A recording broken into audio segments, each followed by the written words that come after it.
வணக்கம். சுபாஷினிஸ் ஜாஸ் கிச்சனுக்கு உங்களை வரவேற்கிறேன். நான் இப்போது செய்ய போகிற ரெசிபி வந்து பார்த்திங்கனாக்கா மைசூர் மிளகு ரசம்.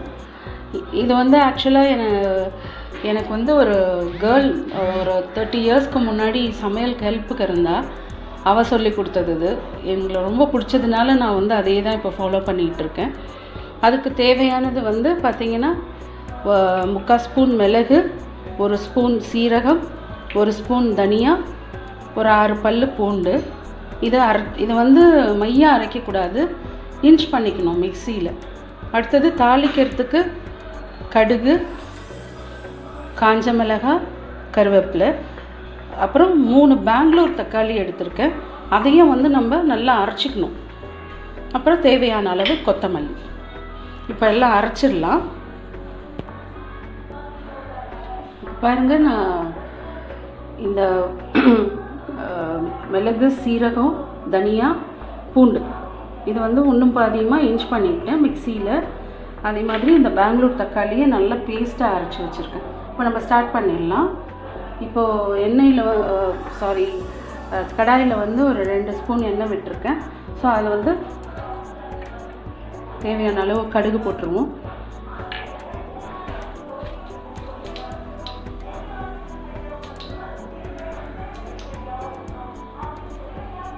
மிளகாய் போட்டுருவோம்.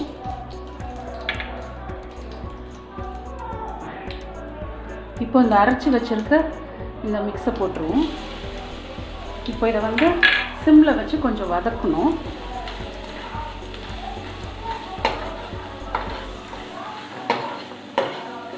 ரொம்ப வதக்க தேவையில்லை, கொஞ்சமாக வதக்கினா போதும். ரொம்ப வதக்கணும்னா ஒரு மாதிரி கசப்பு டேஸ்ட் வந்துடும்.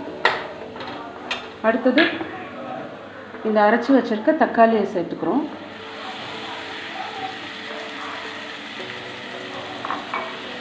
அதையும் லேசாக வதக்கிக்கலாம்.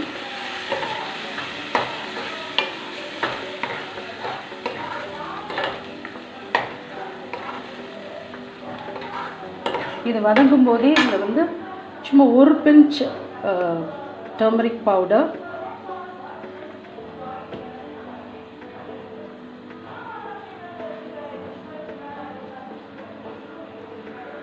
உங்கள் டேஸ்ட்டுக்கு தேவையான உப்பு,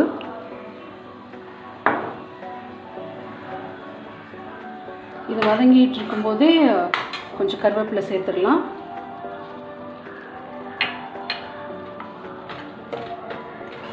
இதுவும் ரொம்ப வதங்க தேவையில்லை, ஓரளவு வதங்கினா போதும். நான் உங்ககிட்ட சொல்ல மறந்துட்டேன், புளியும் வேணும். இது வந்து அவங்கவுங்க இஷ்டத்துக்கு தான். புளி வந்து கூட்டியோ குறைச்சலோ சேர்த்துக்கலாம். நான் வந்து ஒரு சின்ன நெல்லிக்காய் சைஸ் அளவு புளியை இந்த மாதிரி ஜூஸ் எடுத்து வச்சுருக்கேன். அதை இப்போ சேர்த்துக்கிறேன்.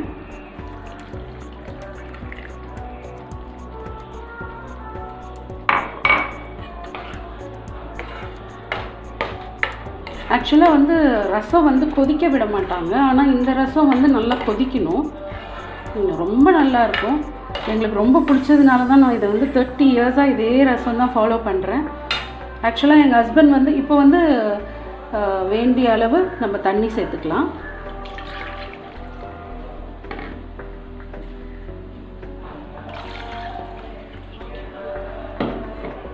இந்த ஸ்டேஜில் வந்து நீங்கள் உப்பு பார்த்துக்கோங்க, உப்பு புளிப்பு பார்த்துக்கோங்க.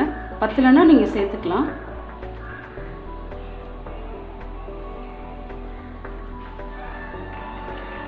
எனக்கு வந்து கரெக்டாக இருக்குது, அதனால் இதோட ஸ்டாப் பண்ணிக்கிறேன். அடுத்தது இது பார்த்திங்கன்னா எனக்கு கல்யாணம் ஆன புதுசில் எல்லாமே ஓரளவுக்கு எங்கள் மாமியார்ட்டேருந்து கற்றுக்கிட்டேன். எனக்கு ரசம் மட்டும் வரவே வராது. அப்போல்லாம் ரசம் வைக்கும் போது எங்கள் ஹஸ்பண்ட் சொல்லுவார், சீயக்காய் தண்ணி மாதிரி இருக்குது, வாயிலே வைக்க முடியலையேன்னு. ரொம்ப கஷ்டமாக இருக்கும். அந்த பொண்ணு இப்போ எங்கே இருக்கான்னு தெரியல, அவளுக்கு தான் தேங்க் பண்ணணும். அப்புறம் இது கற்றுக்கிட்ட பிறகு இதே ரசம் தான் ஃபாலோ பண்ணுறோம். என்னோடய பெரிய பொண்ணுக்கு அவ்வளோ இஷ்டம் இந்த ரசம். ஸோ இது நல்லா கொதிக்கட்டும்.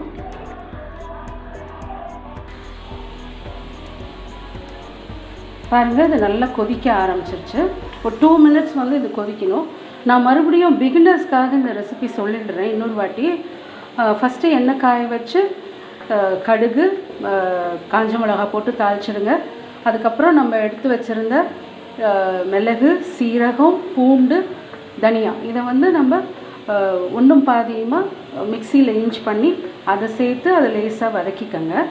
அடுத்தது நான் பெங்களூர் தக்காளி அரைச்சி வச்சுருந்தேன் இல்லைங்களா, அந்த மாதிரி அரைச்சி அதையும் போட்டு லேசாக வதக்கிக்கங்க.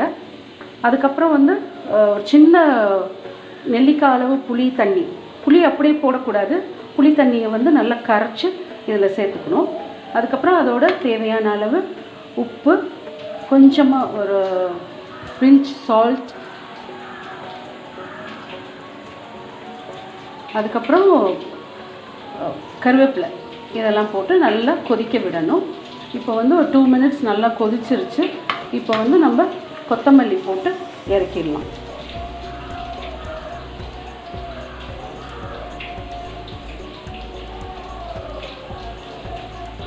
இப்போவே வந்து ஸ்மெல்லு சூப்பராக வருது.